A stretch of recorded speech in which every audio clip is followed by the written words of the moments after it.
मेरे पति के देहांत के बाद मैं अपने इकलौते बेटे के यहाँ रहती थी।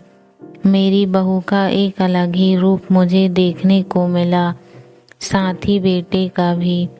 दोनों के मन में क्या है मैं अच्छे से जानती हूँ। वो चाहते हैं कि मैं वृद्धा आश्रम चली जाऊं। उनके जाने के बाद मुझे यह सब देखना और सुनना पड़ेगा, इसका मुझे अंदाजा भी नहीं था। पर मैं मन मारकर अपने बेटे और बहू की बातें सुनकर भी यहाँ रहती हूँ, क्योंकि मुझे मेरे पोते और पोती दिखाई देते हैं। उनकी झलक पाकर मुझे सुकून मिलता है। घर के बाहर एक टिन की झोपड़ी में रहती हूँ। मेरी बहू को कोई दिक्कत नहीं हो, इसीलिए मैं घर के बाहर रहती हूँ। बेटे ने थोड़ी मेहरबानी की है तो ऊपर टिन की चादर लगवा दी है। समय समय पर थोड़ा राशन दे देता है तो मैं अपना बनाकर खा लेती हूँ। मैंने अपने बेटे को कह दिया है कि मेरी वजह से उन दोनों को कोई प्रॉब्लम नहीं होगी। बस मुझे यहीं रहने दें, इसी घर में मुझे मर जाने दें।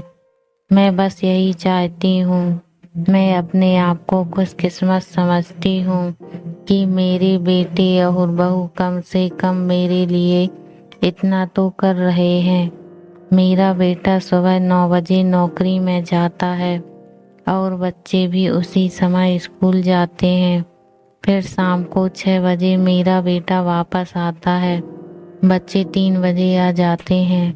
उन्हें आते जाते निकलते देख मुझे बड़ा सुकून मिलता है।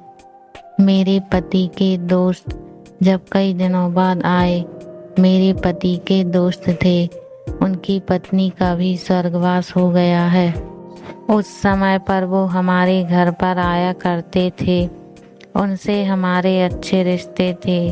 उनका घर हमारे घर से थोड़ी दूरी पर था। पैरों में समस्या हो गई थी, ठीक से चल भी नहीं पाते थे। वो बड़े दिनों बाद मेरे यहाँ आए। मुझे उन्हें देखकर अच्छा लगा। उनका हाल भी मेरी तरह ही था। बच्चे अब उनसे भी परेशान थे। आकर मेरे पास अपना दुखड़ा रोते थे और उन दिनों को याद करते थे। बुढ़ापा हम जैसों को बहुत रुलाता है। उनकी पत्नी का स्वर्गवास हो गया था और उन्हें चलने उठने में समस्या थी, इसीलिए वो तो अपना खाना भी नहीं बना पाते। मेरे पास आए तो मैं समझ गई कि यह इतनी मुसीबत में चलकर पुराने दोस्त के यहाँ चाय और खाने की चाय में ही आते होंगे। उनकी भी अपनी मजबूरी थी। वो आए तो मैंने उनके लिए खाना बनाया और उन्हें खिलाया। मना कर रहे थे नहीं खाना, लेकिन मुझे पता था कि उनको भूख लगी है। बहू ने खाना नहीं दिया। मेरी बहू ने मुझे और उन्हें खाना खाते देख लिया। वो कुछ भी ना बोली। ऐसे ही वो यहाँ 2-3 बार आए। जब भी वो आते मैं उन्हें खाना खिलाती। फिर उनके जाने के बाद जब मेरा बेटा आया तो बहू कहती है कि तुम्हारी माँ कितनी बेशर्म है, पता नहीं किस किस को आजकल बुलाकर खाना खिला रही है। बड़ी मुश्किल से कमाया जाता है और यह लुटाने में लगी हैं। इनका राशन बंद करो, कुछ दिन भूखी रहेंगी तो अकल ठिकाने आएगी।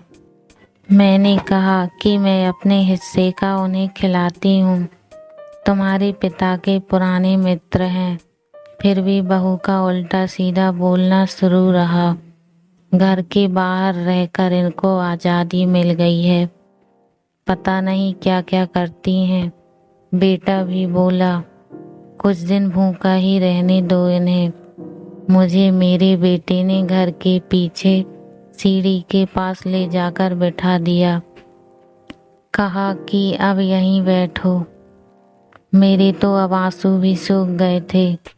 अगले दिन मुझे खाना नहीं मिला। मेरे टिन के उस छोटे से कमरे को बहू ने तोड़ दिया। तब मुझे लगा कि अब मैं गलत कर रही हूँ। एक दिन पूरा भूखा रहने के बाद मैंने सोचा कि मैं गलत कर रही हूँ।